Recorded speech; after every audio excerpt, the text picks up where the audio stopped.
I know what you're thinking.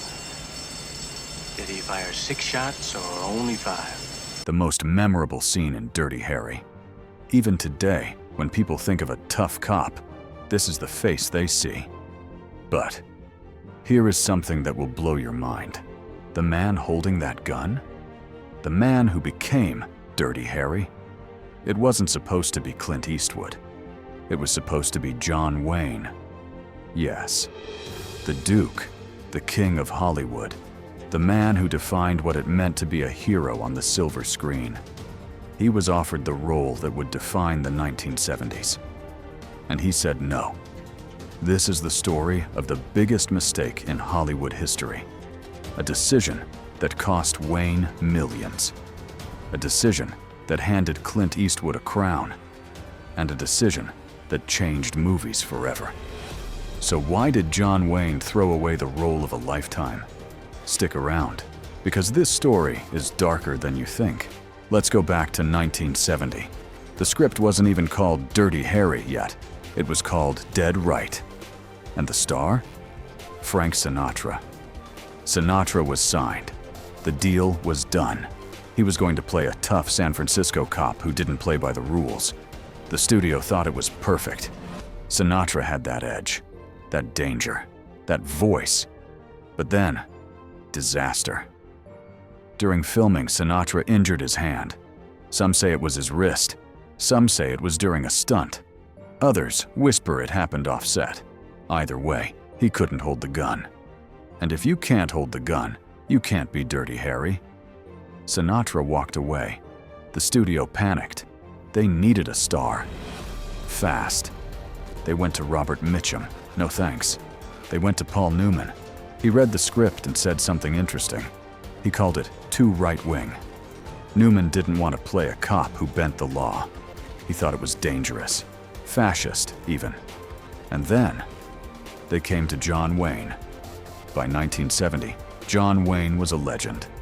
But legends get old, and Hollywood doesn't wait for anyone. Wayne's last few movies hadn't been huge hits. The world was changing. The Vietnam War was raging. America was angry. Audiences didn't want cowboys anymore. They wanted something grittier, something real. Wayne needed a comeback.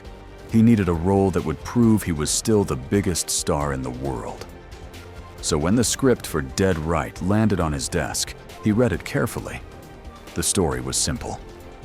A psycho killer terrorizes San Francisco. The police can't stop him. The mayor won't let them. The system is broken. So one cop decides to do whatever it takes, even if it means breaking the rules, even if it means crossing the line. On paper, it sounded like a hit, a tough cop, a villain you love to hate, a hero who doesn't apologize. But John Wayne saw something else, something that made his blood run cold. John Wayne said, "No." But why? This was the role, the comeback, the blockbuster. Why would he walk away? Because Wayne hated the script, not because it was bad, but because Harry Callahan wasn't a hero. He was a rogue cop, a man who didn't respect authority, a man who shot first and asked questions later. You have to understand, John Wayne built his career on playing righteous men. Men who followed the code. Men who saved the day because they were good, not because they broke the rules. His heroes were clean. They had honor. They had grace. Even when they fought fair. But Harry Callahan, he was dirty. The title said it all. He tortured suspects. He ignored his bosses. He became the thing he was fighting. Wayne saw that, and he hated it. But there was one moment in the script that broke him. One moment that made John Wayne throw the script across the room. Harry Callahan shoots a man in the back.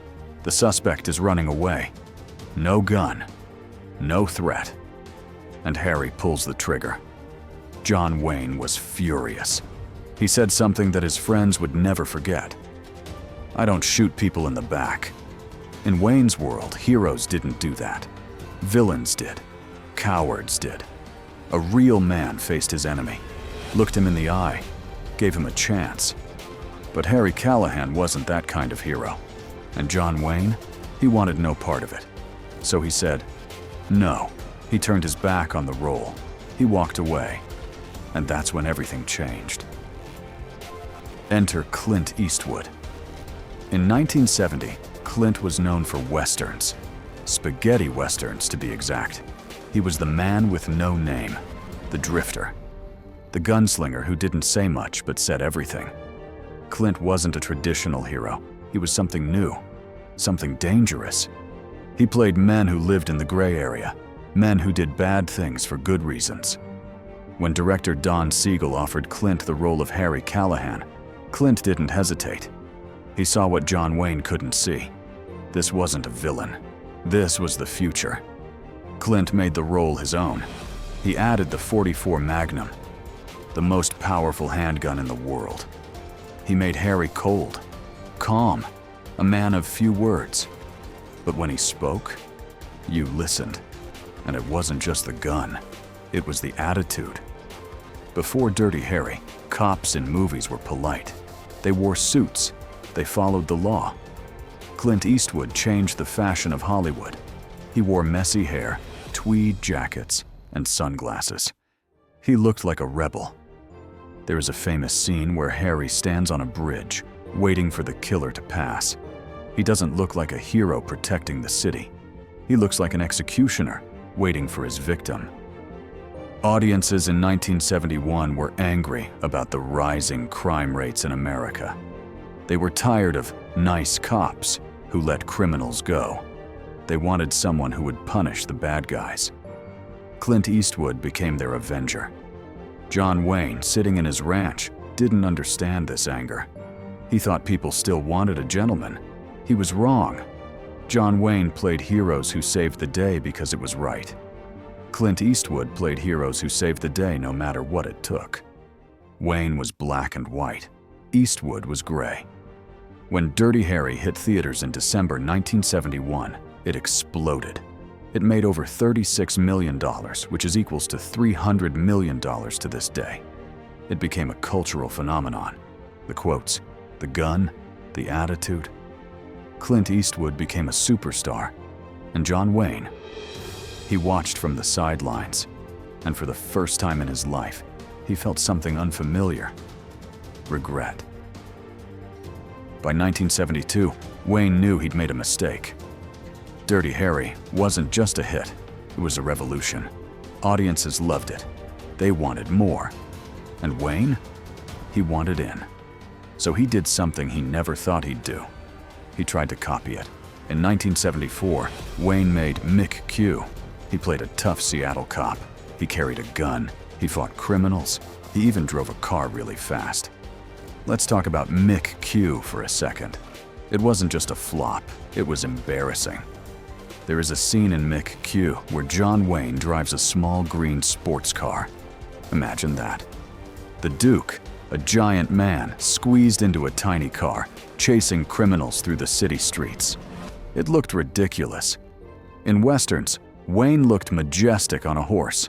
In a 70s cop movie, he looked like a grandfather trying to be cool at a disco. Critics wrote, Wayne is trying to catch a train that has already left the station.